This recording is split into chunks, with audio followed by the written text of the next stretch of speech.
তুমি জানো তো মনে কর 4 বিঘা তুমি দিও তুই এই 1 বিঘা তোরে দিলাম চিন্তা ভাবনা করে দিছি কিন্তু 1 বিঘা আরে আশ্চর্য কি আছে বেটা 1 বিঘা তুমি আমার 3 বিঘা সমান সমান তোর 1 বিঘা চিন্তা করো এটা কেমন হিসাব করলেন আপনি এটা তো ইসলামের অনুযায়ী ভাই এই আমার 2 বিঘা পাওয়ার কথা আরে বেটা ইসলাম মানে দেখতে তো তোর স্নেহ করে 1 বিঘা দিতেছি বেটা নাহলে তো অনেক কিছু হতো বেটা না ভাই এটা কোনো ভাবে মানুষ সম্ভব হইতেছে না ভাই দেখ তোর বড় ভাবি আমি পরামর্শ কইরা পরে দিতেছি তাহলে তো বরকত আছে না ভাই 4 বিঘার মধ্যে 2 বিঘা ভাই এটা কোনো ভাবে সম্ভব হইতেছে না ভাই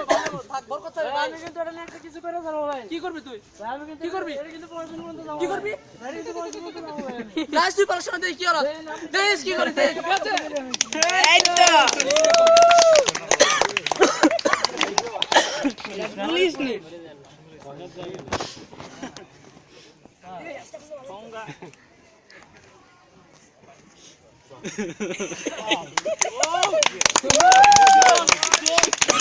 ভাই আগুন ধরাও কেটা স্যার আমি কুদ্দুস কুদ্দুস কই কোন কাল কুদ্দুস আর এই যে টাকা কত নিয়ে আসছিলাম কত বড় তো চুল দেখতেছি টাকা দিয়ে ভাই গ্রামে ঠিক আছে যে আমি এখন ব্যস্ত আছি বহুত কাজ টাজে ব্যস্ত তোমাকে যাইতে হবে এখন তো সময় নাই তো যা পরে এক সময় যাবো স্যার একটু ঝামেলা হয়েছে স্যার আরে ঝামেলা না স্যার এই ছেলেগুলো না কোনো ভাবে মারা যায় না স্যার আয় আয় এদিকে আয় এদিকে আয় আর কি হয়েছে কি এই সমস্যা কি ছিল আরে এই যে তো আমার এই যে বড় ভাই এমনি জমি জমানোর সমস্যা করতেছে তো আমার সমাধানের চেষ্টা করতেছে চিন্তা ভাবনা করতে আসছি জমি নিয়ে চিন্তা না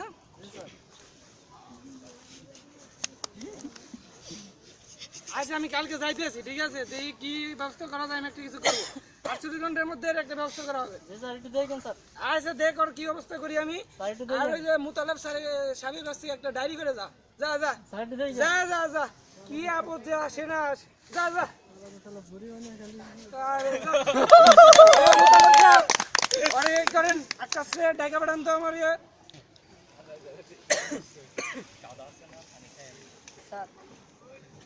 এই কিরে আবার কেন আসে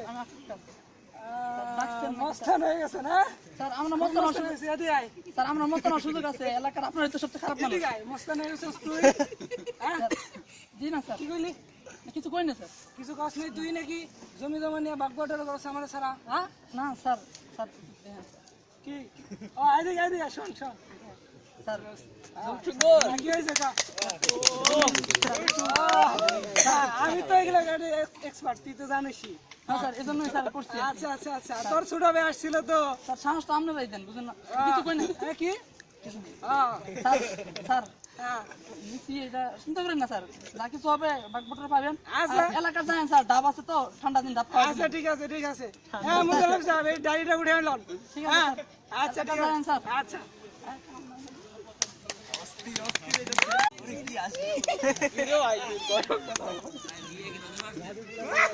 এই পাশে ঘুরে তাহলে ভিডিওটা থানায় গেছিলা হ্যাঁ দেখেন আপনার কি অবস্থা খালি ঘুরবা তুমি খালি ঘুরবা খালি ঘুরবা গেলাম কিছু কথা বললাম কার কাছে যাই আমি তো মাছ বসা পাচ্ছি মাছ বসা কাছে যাচ্ছি সাড়ে চার দিকে কিছু হয়নি ঘুরে দেন তাহলে ভিডিওটা ভালো হবে। মাছ বসা কুদ্দুস ভালো আছো? তুমি হাফিজি বলো না? জি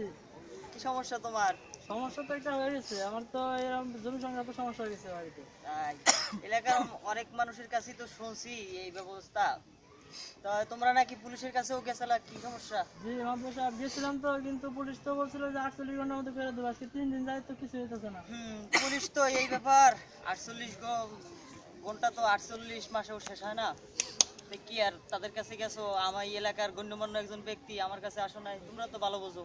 মাছ বসা বুঝতে পারি না তো বুঝতে পারলে তো আপনার কাছে আইতে হবে ভুলে গেছে একটা কিছু তো করার লাগবে ভুলে গেছে, তুমি যাও, সরো সরো সরো। শোনার ই নাই, আমার অন্য এলাকায় মিটিং আছে। মাছ বসা ঠিক আছে, যাও যাও যাও, এই জায়গায় কোনো টাইম নেই তোমার, যাও। কি সাতটা বছর আগে গেছিলা গেছিলাম দেখি করছে তুমি খালি ঘুরবা আমার হইব না খালি ঘুরবা আরে চাইতে কি আবার আর কাম হইলো না পুলিশের কাছে গেলাম 48 ঘন্টা গেলো তার কাম হইলো না জোরে বলো ভাই। আর আছে কি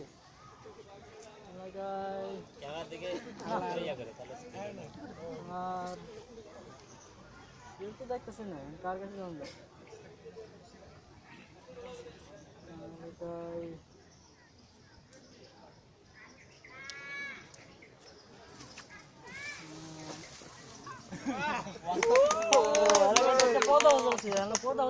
কিছু হয়নি কেমন আছে আরে বাবা খাবার তো বলো না জি, আমি বসো বসো বাবা বসো বসো কি অবস্থা এই আর কি অবস্থা এই বড় ভাই তো একটা সমস্যা হয়ে গেছে ভাই দুনিয়াবি সমস্যা বাবা দুনিয়াবি সমস্যা তো বাবা আমি হাত করে রাখি বাবা আমি দুনিয়া নিয়ে তাই না বাবা বাবা তুমি নাকি পুলিশের কাছে গেছিলে বাবা হুজুর তাহলে কি করবো আমি আমি বাবা দুনিয়ার গোলামের কাছে চাই না বাবা হুজুর এই বছর হাত করে আছি সকালে ভাই বাবা হুজুর কিছু একটা করতো বাবা তো বাবা কিছু করার নাই বাবা বাবা আস্তাগফিরুল্লাহ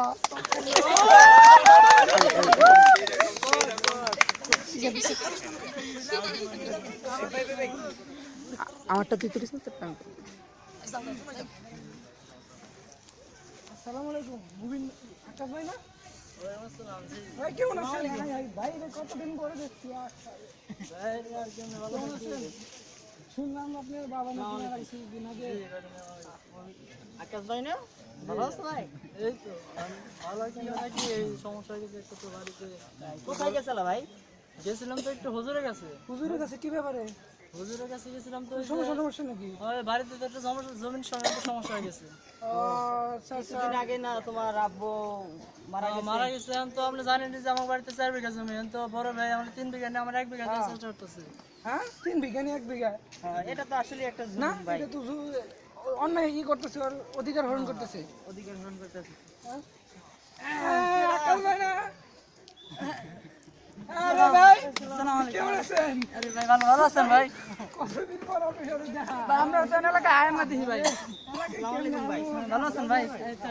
আয়েন না কামি এলাকায় মিয়া খোঁজ খবর নিবেন মিয়া আমরা ইতিম হয়ে গেছি এটা না কয়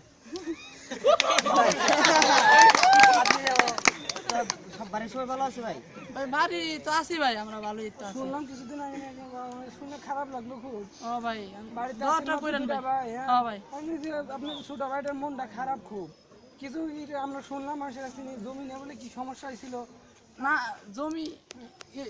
না ভাই কিছু না তো না শুনলাম নাকি আপনি নাকি আসলে কি ইসলামিক নিয়মে পিতা মাতা মারা যাওয়ার পরে যদি কোনো রক্ত সম্পর্কে কেউ না থাকে তাহলে জমি ওইটা অর্ধেক করতে হয় অর্ধেক করে যদি দুই ভাই থাকে তাহলে এটা অর্ধেক করে দুজন নিতে হয়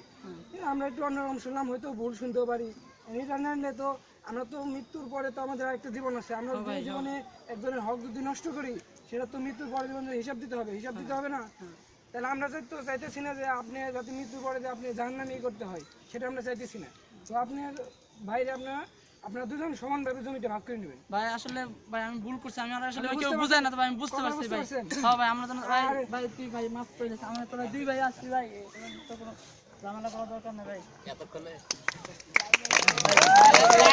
এই শিক্ষাটা পেলাম যে কারো কোনো প্রকার হক অন্যায়ভাবে নষ্ট করা যাবে না আর একটি পরিবার অথবা সমাজ প্রতিষ্ঠার জন্য আদর্শ তরুণের ভূমিকার বিকল্প নাই আমরা সেই প্রচেষ্টা করবেন